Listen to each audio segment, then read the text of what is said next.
तो yes, hello everyone, my dear champions. आजचं काम काय तर आजचं काम आहे सायन्स वन. आणि ह्या सायन्स वन मध्ये आपल्याला शिकायचं बेटा एक फॅन्टास्टिक चॅप्टर ज्याला आपण म्हणतो सर हीट. ओके, तर सर हीट हा चॅप्टर खूप उमदा आहे, खूप मस्त आहे आणि हा चॅप्टर येणारच. आणि या चॅप्टर वरती असे काय काय भन्नाट कन्सेप्ट आहेत, ते कन्सेप्ट तुम्हाला शिकायचे आहेत आपल्या बरोबर. ओके, मग सर चॅप्टर तसं बघायला खूप मोठा आहे का? नाही दादा, चॅप्टर खूप छोटा आहे. चॅप्टर हार्डली अर्धा तासाचा आहे फक्त. या चॅप्टर मध्ये जे इम्पॉर्टंट कन्सेप्ट आहेत जे तुम्हाला येऊ शकतात त्याच्यावरती आपण फुल डिस्कशन करणार आहोत. Okay, so get set ready. आपण बघतोय बेटा हीट तुमच्या समोर आहे टेक्स्टबुकचं एक मोठं पान. आणि या टेक्स्टबुकच्या पानावरती जसं आपण नेहमी म्हणतो की पहिल्या पेजवरती काही नाहीये. सर पहिल्या पेजवरती फक्त त्यांनी लिहिलेलं आहे लॅटेंट हीट बद्दल. पहिल्या पेजवरती त्यांनी फक्त एकच सिंपल लॅटेंट हीटचा कन्सेप्ट सांगितलेला आहे, ज्या कन्सेप्टला मी तुम्हाला सांगतोय. आता बघून घ्या. सर सिंपलशी गोष्ट आहे, हीटच्या बाबतीत आपण डिस्कशन करतो. हीट म्हणजे काय? एक टाइपची एनर्जी आहे. काय बेटा? हीट म्हणजे एक टाइपची एनर्जी. मग सर ह्या एनर्जीला घेऊनच हे डिस्कशन चाललेलं आहे आणि त्या डिस्कशन वरती आपण सांगतोय लॅटेंट हीट म्हणजे काय बरं. एक सोपं उदाहरण तुम्हाला मी सांगेल, त्याच्यावरून तुम्हाला हा कन्सेप्ट डोक्यात घ्यायचा आहे. समजा माझ्याकडे एक बर्फाचा एक भल्ला मोठा तुकडा आहे. त्या बर्फाच्या तुकड्याला मी घेतलं नॉर्मली एका डिश मध्ये किंवा एका ताटलीमध्ये जाऊन ठेवलं. काय होईल बरं? सर काही वेळानंतर तो बर्फ ऑटोमॅटिकली हा पाण्यामध्ये जाऊन कन्वर्ट होईल, बरोबर का नाही? मग आता मला एक गोष्ट सांगा, बर्फाचं रूपांतर डायरेक्टली आपण जे म्हणतो solid is directly get converted into liquid, पण ह्या प्रोसेस मध्ये डायरेक्टली स्टेट चेंज होतोय. ओके, स्थायू द्रवामध्ये डायरेक्टली द्रवामध्ये जातोय. म्हणजे आपण सांगतो की डायरेक्टली तुमच्याकडे एक सॉलिड फॉर्म मधला डायरेक्टली लिक्विड फॉर्म मध्ये जातोय. जर सॉलिड डायरेक्टली लिक्विड मध्ये जातोय तर अशा कन्सेप्टला बोलतो आपण लॅटेंट हीट. ओके, मग सर या लॅटेंट हीट मध्ये किती किती प्रकार आहेत किंवा लॅटेंट हीट मध्ये नेमकं टाईप काय किंवा लॅटेंट हीट मध्ये आम्ही कोणत्या कन्सेप्ट वरती जास्त लक्ष ठेवलं पाहिजे, तर ते आहे लॅटेंट हीट ऑफ वेपरायझेशन, दुसरं आहे तर लॅटेंट हीट ऑफ फ्युजन. ओके, ही गोष्ट सगळ्यात इम्पॉर्टंट आहे. या दोन डेफिनेशन विचारण्याची शक्यता खूप खूप खूप खूप जास्त आहे, लॅटेंट हीट ऑफ फ्युजन आणि लॅटेंट हीट ऑफ वेपरायझेशन. तर बघा मी काय सांगितले सगळ्यात पहिलं, the amount of a heat energy absorbed at constant temperature by unit mass of a solid to convert into a liquid phase is called the specific latent heat of fusion. म्हणजे काय? Sir पुन्हा एकदा repeat करूया आपण. बघा, the amount of heat energy absorbed at constant temperature, एका विशिष्ट temperature साठी, एका फिक्स्ड टेम्परेचर साठी काय होतं, एखादी उष्णता ग्राह्य केली जाते, घेतली जाते. ओके, पण त्याच्यामध्ये काय होतं बेटा त्यांनी सांगितलंय. बघा, the amount of heat energy absorbed at constant temperature by unit mass of a solid. कोण घेतंय? Unit mass of a solid आहे.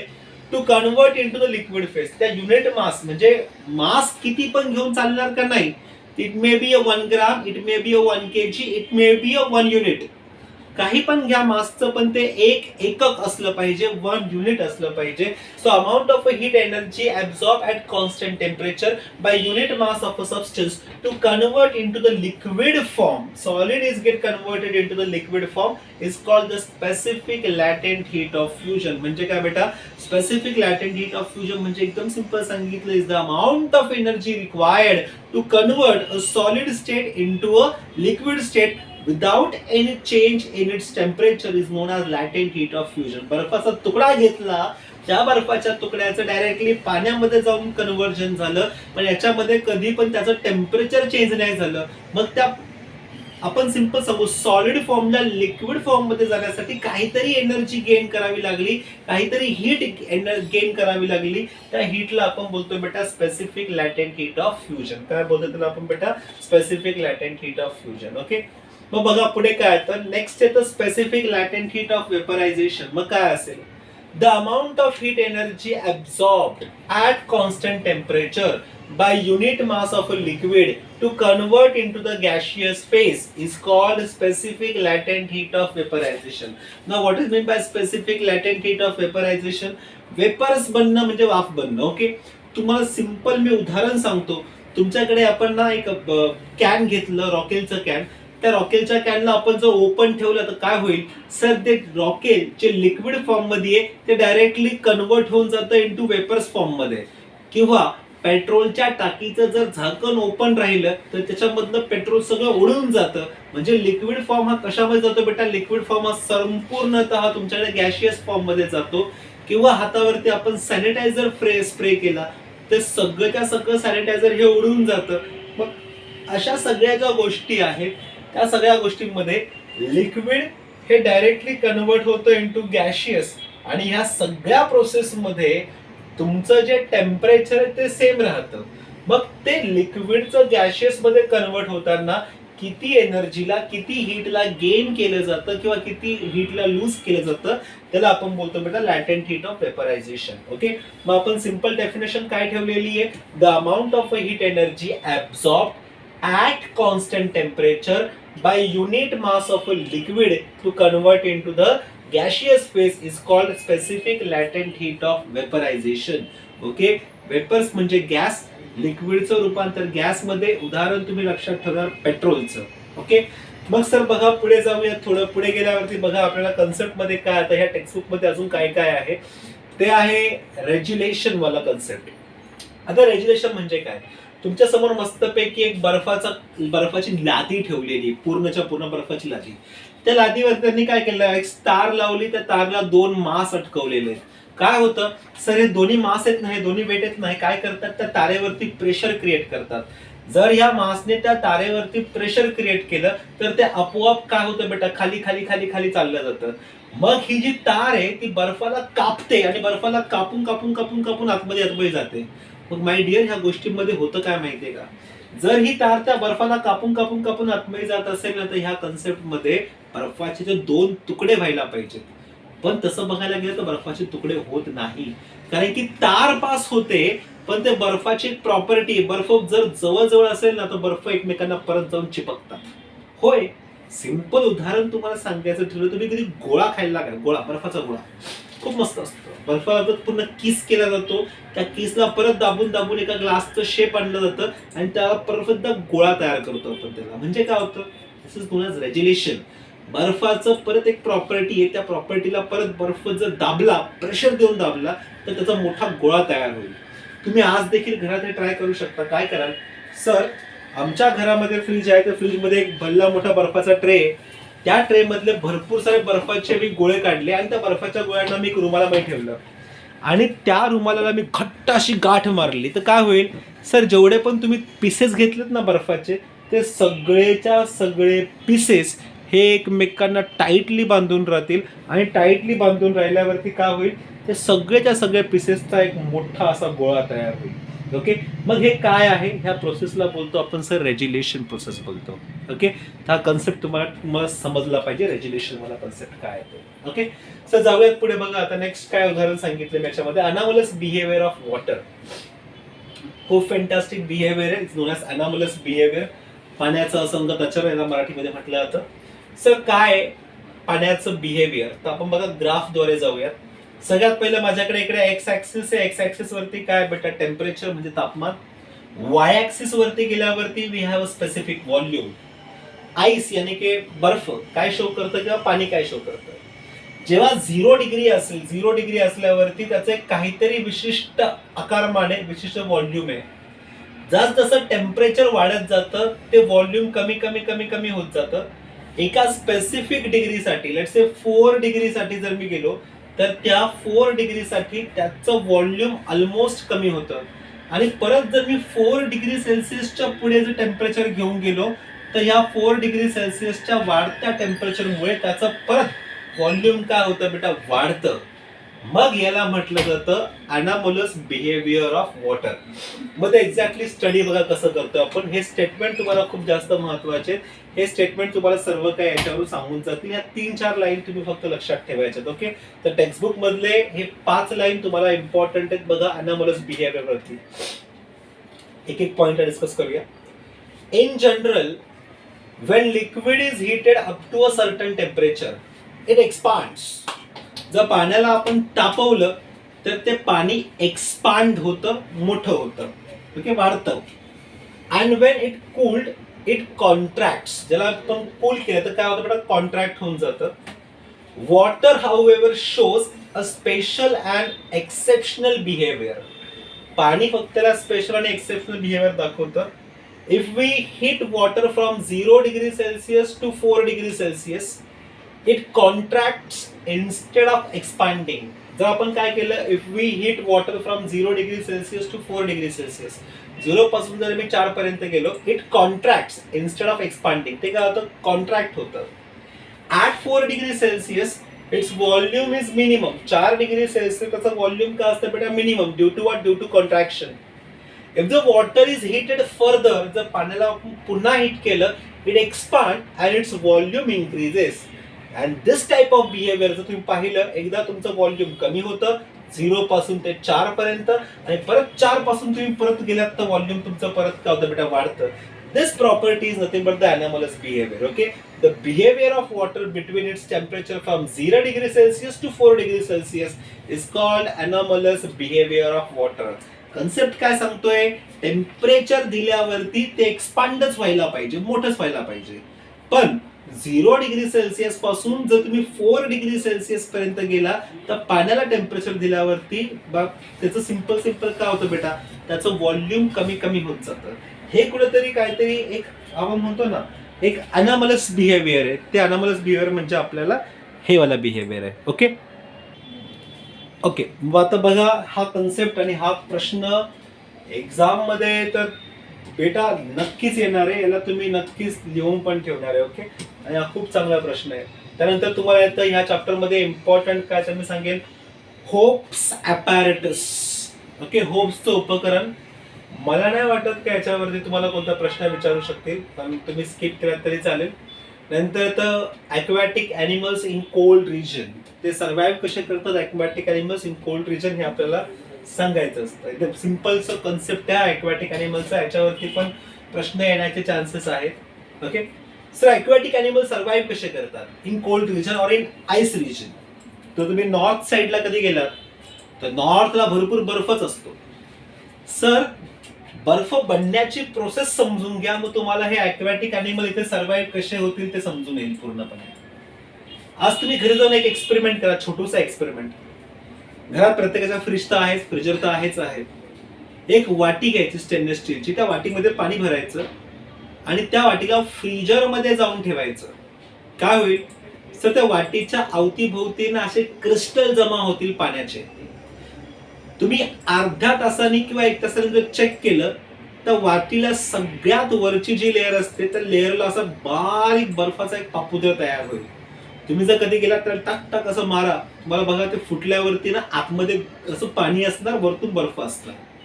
म्हणजेच काय, बर्फ जेव्हा बनतो ना तो बर्फ नेहमी साईडने बनून तो आतमध्ये येत असतो. म्हणजे बर्फ सगळ्यात पहिला साईडने बनतो आणि मग आतमध्ये काय होतं त्याच्यामध्ये फक्त पाणी. So this behavior, याच्यामध्ये काय होतं, this behavior is similar into the in cold regions also. काय होतं याच्यामध्ये बघा ना, कोल्ड रिजन मध्ये पूर्ण पॉन्ड आहे, पूर्ण एक त्याचं. ह्या लेक मध्ये जर आपण बघितलं तर ह्या लेक मध्ये तुमच्याकडे वरचा जो लेअर आहे, हा वरचा पूर्ण लेअर हा बर्फाचा लेअर आहे. सर, या बर्फाच्या लेअर मध्ये आतमध्ये जेव्हा अॅनिमल्स असतात ना, ते अॅनिमल पूर्णपणे सुरक्षित असतात. का? कारण की वरतीच फक्त बर्फाची लेअर बनते, आतमध्ये टोटली संपूर्ण पाणी असतं.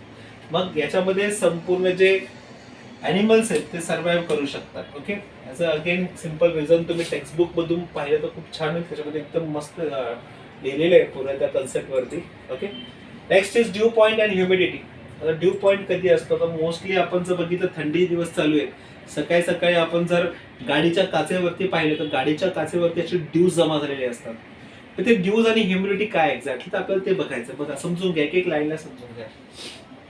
त्यांनी बघा काय सांगितलेलं आहे, About 71% surface of the earth is covered with water.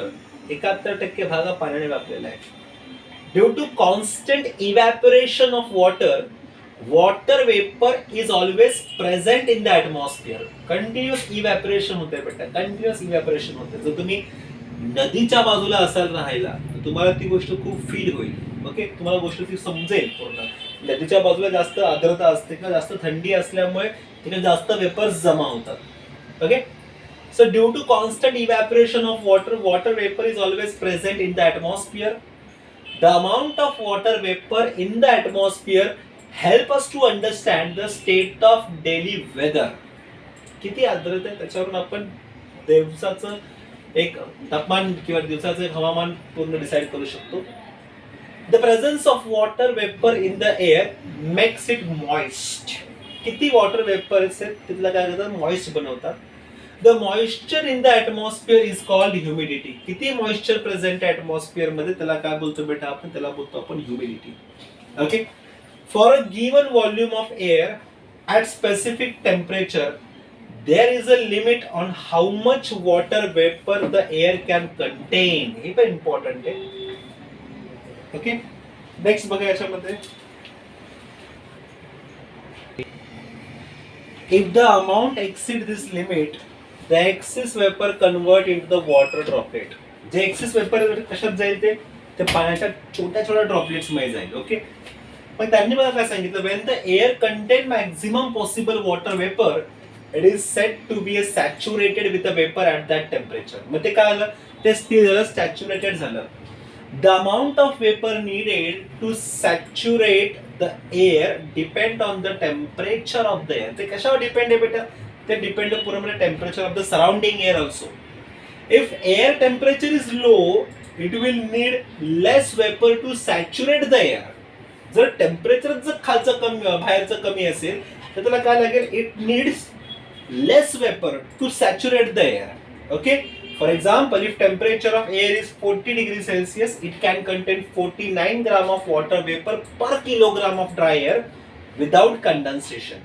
If the amount of vapor exceeds this limit, the additional vapor will condense. However, if the temperature of air is 20 degrees Celsius, it can contain only 14.7 gram of water vapor per kilogram of dry air without condensing. If the vapor contained in air is less than the maximum limit, then the air is said to be unsaturated. मग याच्यामध्ये सगळ्यात important due point मधला factor बघा, तो सगळ्यात important काय, suppose unsaturated air at certain temperature is taken and its temperature is decreased, a temperature is reached at which the air becomes saturated with vapor. This temperature is called dew point temperature. याला काय बोलतो बेटा आपण, त्याला बोलतो आपण due point temperature. Due point temperature म्हणजे त्यांनी बघा क्लिअर कट डेफिनेशन दिलेली आहे पूर्णपणे. या क्लिअर कट डेफिनेशन एकदा बघून घ्या. The vapor content in the air is measured using a physical quantity called absolute humidity. भाई absolute humidity से हम लोग उसको गिनते हैं. Okay. The mass of vapor present in unit volume of air is called absolute humidity. And generally it is measured कशामध्ये बेटा, kilogram पर metre cube, यानी की डेन्सिटीच्या terms मध्ये आपण मेजर करतो. ओके. तर हा डेफिनेशन तुम्हाला महत्वाचे आहेत, ह्या डेफिनेशन तुम्ही करून देखील जाणार आहात. ओके. मग आता बघा याच्यामध्ये काय, तर सर एक फॉर्म्युला आहे रिलेटिव्ह ह्युमिडिटीचा, त्याच्यावरती आपल्याला क्वेश्चन पण सॉल्व्ह करायचे. ओके. त्यांनी काय सांगितलं बघा, percentage of relative humidity is equal to काय, percent of relative humidity is equal to actual mass of water vapour content in the air in given volume to the mass of vapor needed to make the air saturated in that volume. त्यांनी काय सांगितलं बेटा, त्यांनी एक simple concept लिहून दिलाय. Relative humidity म्हणजे काय, the actual mass of water vapour content in the air. किती वॉटर वेपर कंटेंट आहे एअर मध्ये, to the mass of vapour needed to make the air saturated. Okay. In that volume into काय केलं बेटा आपण, 100% केलं. Okay. The relative humidity at the dew point is 100%. If the relative humidity is more than 60%, we feel that the air is humid. आपण काय feel करतो बेटा, air कशी झाली आपली, ह्युमिड झाली. If the relative humidity is less than 60%, we feel that the air is dry. If it is less than 60%, the air काय झाली बेटा आपल्याला, ड्राय झाली. ओके. सो त्याचं संपूर्ण एक्सप्लेनेशन दिलेलं आहे. During winter season you may have observed a white trail at the back of flying plane in the clear sky. Okay, म्हणजे धुरकट दिसतं पूर्णपणे असं. As the plane flies, the vapor released by the aeroplane engine condenses and form a cloud. If the surrounding air is having more relative humidity, it takes a long time for a white trail formed by condensation of the vapor to disappear. Okay, if relative humidity of the surrounding air is less, either the size of white trail may be small or it may not even got formed.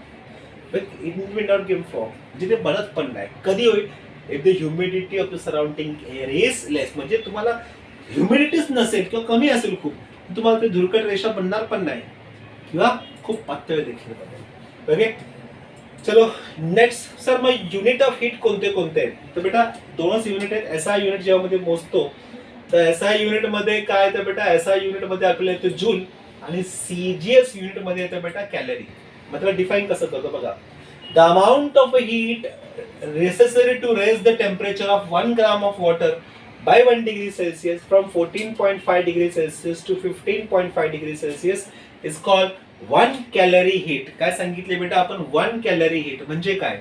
is the amount of heat required या फिर necessary to raise the temperature of 1 gram of water. फक्त 1 gram of वॉटरचं temperature मला वाढवायचे, फक्त 1 degree सेल्सिअसने वाढवायचे. तर ते वाढवण्यासाठी मला किती हीट लागते त्याला बोलतो आपण 1 कॅलरीची हीट. ओके, 1 किलो कॅलरी कधी येईल? जेव्हा आपण 1 ग्राम काढू आणि 1 ग्रामच्या ऐवजी काय ठेवू बेटा? 1 kg. मग त्यांनी काय सांगितलंय? The amount of heat necessary to raise the temperature of 1 kg of water by 1 degree Celsius from 14.5 to 15.5 degree Celsius is called 1 kilocalorie heat. त्याला काय बोलतो बेटा आपण? 1 kilocalorie heat. And it is clear that 1 kilocalorie म्हणजे 1000 calorie. 1 kilocalorie म्हणजे किती आहे बेटा? आपल्याकडे 1000 कॅलरी बनते. ओके, हे कन्सेप्ट तुम्हाला लक्षात घ्यायचे पूर्णपणे. आणि ह्याच कन्सेप्टला घेऊन आपल्याला पुढचा पॉइंट येतो, त्याला म्हणतो आपण स्पेसिफिक हीट कॅपॅसिटी. काय म्हणतो बेटा आपण त्याला? Specific heat capacity. आता समजून घ्या स्पेसिफिक हीट कॅपॅसिटी म्हणजे काय. तुम्हाला सिंपल डायग्राम दिसते. या डायग्राम मध्ये माझ्याकडे 3 बॉल्स आहेत. एक आहे आयर्नचा, एक आहे कॉपरचा, एक आहे लीडचा. अब त्यांनी सिंपल एक कन्सेप्ट टाकला. ह्या तिन्ही बॉल आहेत, आयर्न, कॉपर आणि लीडचे बॉल. ह्या तिन्ही बॉलला आपण सेम हीट दिलेली. काय केलं बेटा आपण? त्यांना सेम हीट दिलेली. तर काय होईल? सध्या आपण त्यांना सेम हीट दिली ना, तर ते तिन्हीच्या तिन्ही बॉल सेम हीटला गेन करणार का ते बघायचं. सगळ्यात पहिला आयर्नवाला बॉल जर तुम्ही बघितलं, आयर्नवाला बॉल आहे सर, हा सगळ्यात जास्त हीटला गेन करतो. प्रपार हीटला घेतो. त्याचा ऍब्झॉर्प्शन खूप जास्त आहे, स्पेसिफिक हीट खूप जास्त आहे. कॉपरवाला बॉल जर बघितलं तर कॉपरवाला बॉल बोलतो मी एवढी काही हीट गेन नाही करणार. लीड जर बघितलं, लीड बोलतो आम्ही काय तुम्ही सेम टेम्परेचर मध्ये जरी ठेवले तरी मी त्याच्यामध्ये जास्त काही ऍब्झॉर्ब करणार नाही. मग याच्यामध्ये बघा काय होतं काय याच्यामध्ये त्यांनी सांगितलं सगळ्यात कमी हीट ऍब्झॉर्ब केली लीड नंतर, कॉपर नंतर सगळ्यात जास्त कोणी बेटा? आयर्न. आयर्न सगळ्यात जास्त ऍब्झॉर्ब केली. जो सगळ्यात जास्त ऍब्झॉर्ब करेल तो सगळ्यात जास्त देणार पण. म्हणजे काय? जर तुम्ही तिन्हीच्या तिन्ही गोळे वॅक्स मध्ये टाकले तर लीडचा गोळा फक्त काही अंतरावर जाऊन गेला आणि थांबला. का? कमी हीट गेन केली होती, कमी हीट देणार. कॉपरचा त्यात थोडा अजून खाली गेला. का? त्यांनी थोडी जास्त हीट गेन केली ऍज कम्पेअर टू लीड, म्हणून तो थोडा जास्त खाली गेला. आयर्नचा अजून खाली का गेला? त्यांनी जास्त हीटला गेन केलं तर बाकीच्या 2 गोळ्यांपेक्षा, म्हणून तो अजून थोडा जास्त खाली गेला. म्हणजे जेवढी गेन केली तेवढी त्यांनी दिली पण. ओके, मग याच्यात बघ काय आला? The sphere which absorb more heat from the water will give more heat to wax. More wax will thus melt and the spear will go deeper into the wax. It can be observed that the iron spear goes deepest into the wax, lead spear goes the least, and the copper spear goes to intermediate depth. This shows that for equal rise in temperature, the 3 spears have absorbed different amount of heat. This means that the property which determine the amount of heat absorbed by a spear is different for the 3 spears. This property is called the specific heat capacity. याला काय बोलतो बेटा आपण? Specific heat capacity बोलतो. Okay, next बघा आपल्याला काय येईल. नेक्स्ट येतं आपल्याला स्पेसिफिक हीट कॅपॅसिटी नंतर आपण एक सिंपल डेफिनेशन ठेवलेली आहे. डेफिनेशन काय? The amount of heat energy required to raise the temperature of unit mass of object by 1 degree Celsius is called the specific heat of that object. काय सांगितलं बेटा आपण? the amount of heat energy required to raise the temperature of unit mass of an object by 1 degree Celsius is called the specific heat of that object. आणि त्या specific हीटला denote कशाने करतो माहिती का सर? आपण त्याला डिनोट करतो बेटा सी ने. कशाने बेटा? सी ने. तर आपण सिंपल सांगितलं स्पेसिफिक हीट म्हणजे काय बेटा? सी. तर आपण परत एकदा जाऊया. सर आपण किती हीटला घेतोय, किती एनर्जीला घेतोय? तर त्यांनी काय सांगितलं? Is the amount of quantity of heat required. काय करण्यासाठी? त्या युनिट मासवाल्या बॉडीचं टेम्परेचर फक्त 1 डिग्री सेल्सिअसने चेंज करण्यासाठी मला किती हीटची आवश्यकता असते, त्या हीटला बोललं जातं बेटा स्पेसिफिक हीट कॅपॅसिटी. मग त्याला डिनोट कशाने करतात, एच ने करतात. मग आपण असं लिहूया, heat absorb or heat given out or heat lost by the body, त्याचा फॉर्म्युला काय येईल, is equal to mass of that body into specific heat capacity into what change in temperature, M into C into what delta T, M into C into delta T, M into C into what delta T. Okay. Next आहे heat exchange. बघा आता heat एक्सचेंजचा concept काय, एकदम सोपी गोष्ट आहे बेटा. हीट एक्सचेंजची आपण म्हणतो ना, इन जनरल जर एखाद्या व्यक्तीला ताप आला असेल, त्याच्या बाजूला काही झोपू नये का, कारण की तो ताप आपल्याला पण येऊ शकतो, म्हणजे तो एक्सचेंज होतो. आता this is called law of heat. Heat simple given out होते हॉट ऑब्जेक्ट पासून कोल्ड ऑब्जेक्ट कडे. Heat always flow from hot region to the cold region. मध्ये होतं कसं काय, तर हॉट ऑब्जेक्ट आहे, कोल्ड ऑब्जेक्ट आहे. कोल्ड ऑब्जेक्ट हीटला गेन करणार जर त्याच्या संपर्कात हॉट ऑब्जेक्ट आला तर, आणि हॉट ऑब्जेक्ट बट ऑब्वियस हीटला लूज करणार तर त्याच्या संपर्कात कोल्ड ऑब्जेक्ट आला तर. ओके. मग आपण सिंपल बघा काय सांगितलंय, heat is exchange between hot and cold object. The temperature of the cold object goes on increasing due to gain of energy and the temperature of the hot object goes on decreasing due to the loss of energy. The change in temperature continues till the temperature of both the object attain the same value. Okay. In this process, the cold object gain heat energy and the hot object loses heat energy. If the system of both the object is isolated from the environment by keeping it inside a heat resistance box, तर काय होईल, then no energy can flow from inside to the outside or come into the box. म्हणजे काय, तर एक simple isolation मध्ये ठेवलं तर एनर्जी जाणार पण नाही, येणार पण नाही. मग तुम्हाला लक्षात काय ठेवायचं, तुम्हाला फक्त एवढं लक्षात ठेवायचं बेटा, heat energy lost by the hot object is equal to always heat energy gain by the cold object. This is known as principle of heat exchange. आणि त्याच प्रिन्सिपल ऑफ हीट एक्सचेंज वरती तुम्हाला प्रश्न पण येतात. ते प्रश्न आहेत तुम्हाला हे सॉल्व्ड एक्झाम्पल्स. मी प्रत्येकाला रिक्वेस्ट करेल, याच्यावरचे जे न्यूमेरिकल्स येतात, Q is equal to M into C into delta T. Q म्हणजे heat energy, it may be a lost और it may be a gain. M म्हणजे त्या घटनेचं मास किती आहे, आणि तुमच्याकडे सी म्हणजे त्या वस्तूची स्पेसिफिक हीट कॅपॅसिटी किती, ऍब्झॉर्ब करायची या फिर सोडून द्यायची, into what delta T. Delta टीला बोललं जातं बेटा चेंज इन टेम्परेचर. ओके. त्या गोष्टी याच्यामध्ये संपूर्ण दिलेल्या आहेत आणि संपूर्ण एक्सरसाइज जी आहे ती तशीच आहे. प्रत्येक मुलाला रिक्वेस्ट करेल याच्यावरचे सॉल्व्ड एक्झाम्पल तरी बघून चला, कारण की हीट हा कन्सेप्ट जास्त इम्पॉर्टंट आहे आणि त्या हीट वरती माइट बी एखादं न्यूमेरिकल येऊ शकतं. त्या न्यूमेरिकलला तुम्हाला टेक्स्टबुक मधूनच जास्त काही प्रॅक्टिस करायची. ओके. आजच्या सेशनमध्ये आपण मोस्टली पाहिलं ते म्हणजे हीटच्या बाबतीत. नेक्स्ट सेशन जो होईल तो असणार आहे काहीतरी फॅन्टास्टिक टॉपिकवरती. तोपर्यंत आपण भेटूयात आणि डिस्कस करूया. तोपर्यंत बाय. मस्तपैकी याची एक्सरसाइज एकदा सॉल्व करून नक्की बघा. ओके. बाय.